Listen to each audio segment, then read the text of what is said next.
Hi friends! Video start చేసే ముందు మన ఛానల్‌ని సబ్స్క్రైబ్ చేసుకొని బెల్ ఐకాన్ క్లిక్ చేసుకోండి. మాటలే బలం అని నమ్మే మనిషి ప్రతి పరిస్థితికి మాటలతోనే స్పందించేవాడు. ప్రశంస వస్తే ఆనందం, విమర్శ వస్తే కోపం. బయట జరిగే ప్రతి సంఘటన అతని మనసులో ఒక ముద్ర వేసేది. ఆ ముద్రలే అతని ఆలోచనలుగా, భావోద్వేగాలుగా మారి జీవితం నడిపిస్తున్నాయి. ఇవే ఇంప్రెషన్స్. ఒక చిన్న నవ్వు కూడా అతనికి అవమానంలా అనిపించేది. ఒక మాట గుండెల్లో గాయంలా పడేది. ఆ గాయాలు బయట కనిపించకపోయినా లోపల మాత్రం బలంగా ఉండేవి.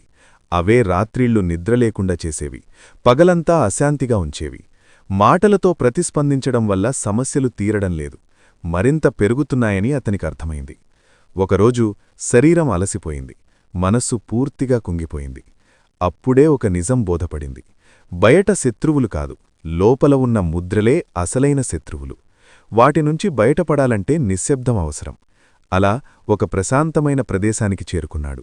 అక్కడ శబ్దం తక్కువ, ప్రకృతి ఎక్కువ. మాటలు తగ్గిపోయిన కొద్దీ ఆలోచనలు పెరిగాయి.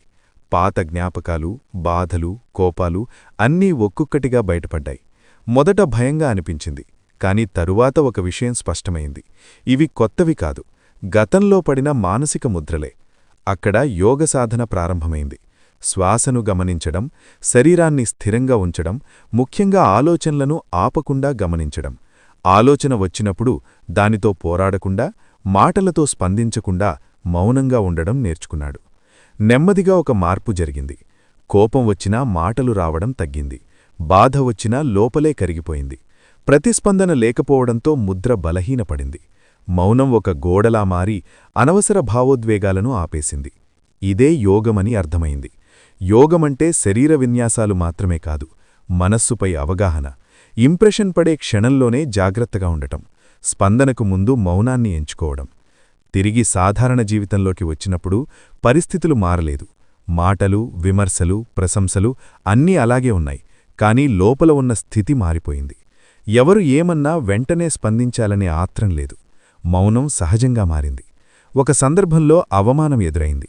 ఈసారి మాటలు అవసరమనిపించలేదు. మౌనంగా ఉండటం వల్ల ఆ పరిస్థితి బలహీనపడింది. ఎదుటివాళ్లే ఆలోచించసాగారు.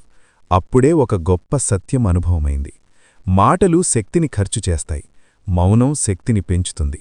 ఇంప్రెషన్లకు లోనైన మనస్సు బలహీనంగా ఉంటుంది, వాటిని గమనించే మనస్సు బలంగా ఉంటుంది. ఆ గమనించే స్థితికే యోగమంటారు.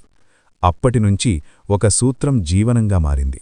మౌనమే బలం, మౌనమే స్వేచ్ఛ, మౌనమే యోగం.